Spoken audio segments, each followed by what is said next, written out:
Hello, everyone. Happy Monday. I am Claire Jones. If we haven't already met, I'm an author and small publisher committed to changing the world for the better through inclusive stories and practices. And I'm jumping on today to continue my self-published author series where I go over how to write, publish, and start selling your book in a year.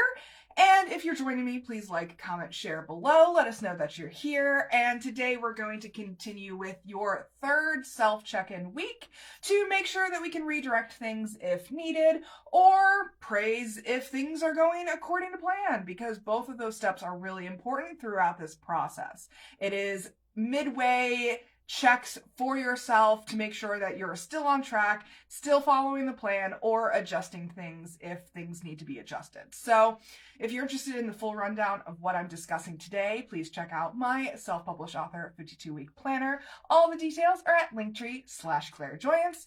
And yeah, so it's time for a strategic self-review. It is technically week 28 out of the 52-week strategy schedule that we're using in this series. It is episode 28 if you're joining us for the series only.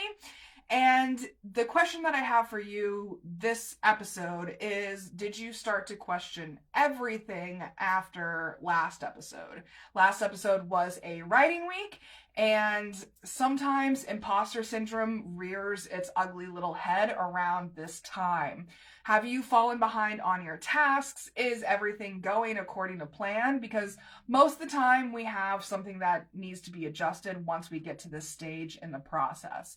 So this is our opportunity to redirect ourselves. So close your eyes, take a deep breath, and ground yourself. I believe in you being able to reorient yourself if you need to be reoriented, or praise yourself if you want to praise yourself, because both of those are very important steps. So congratulations if things are going according to plan. Treat yourself, praise, but otherwise, let's just look at face the facts of reality and consider these self-check-in questions and decide what we want to do about the insights that we glean from these self-check-in questions. Number 1 is, where are you currently? Number 2 is, where are you heading? Number 3 is, what is working? Number 4 is, what is not working? Number 5 is, what do you need more of? Number 6 is, what do you need less of? And number 7 is, what practical steps do you need to take? These are very important because we set our goals a long time ago at this point. At the beginning of the series, at the beginning of this year, wherever you're joining us when we started this book project that we're now working on, this is our time to double check what we set in the beginning and make sure that our current actions, our current behaviors, our current practices are aligning with those goals that we set for ourselves.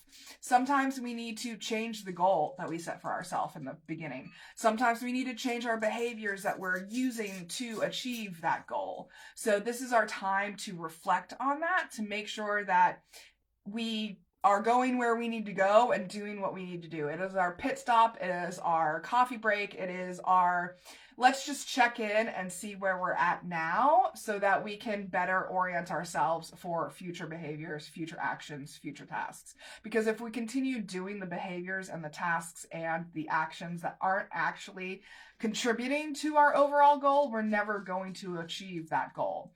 So we need to really check in with ourselves and create that baseline self-awareness, self-accountability so that we can stay on track, get what we've said we were going to do done. So choose maybe 1 or 2 habits to adjust as you move forward, and use the habit building framework from week 9 or episode 9 to set yourself up for success as you move forward. You will probably also need to update your time blocks on your schedule according to the insights that you gained this week. That is also a long-term experiment. How you time block your time, how you time block your schedule, your obligations, your responsibilities, your commitments, really determines how the goals are going to be achieved in the process. And so maybe you've learned that you need to block more time for writing in your schedules because the time that you blocked previously isn't enough to maintain the momentum that you're looking to maintain. Maybe you need to shift some responsibilities around to make sure that you have writing time at optimal times of the day for you. Maybe you're a morning writer, maybe you're an afternoon writer, maybe you're an evening writer. And so maybe you just need to adjust your time blocks accordingly to make sure that you can take advantage of those self-insights that you've gleaned along the way. You know, you don't need to set a plan and never change it. The idea is to have it be an ongoing micro pivot adjustment process so that you can continually work those new insights into the way that you're doing things, because the initial plan may not have worked out the way that you thought it would. So this is your time to adjust if needed. So focus on the gradual improvements that you have control over and proceed accordingly. So that's pretty much it for today. If you're interested in learning more, check out the almost 300-page self-published author 52-week planner. All the details are at linktr.ee/clairjoyance.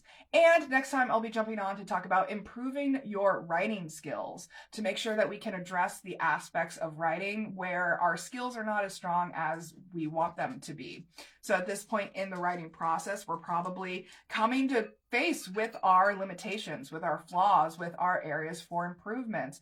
And this is the chance to address those. So tune in on Wednesday for that one. And in the meantime, please remember that you all have extraordinary stories inside of you, and I'm rooting for you as you use them to change the world for the better. Take care, everyone, and I'll see you on Wednesday.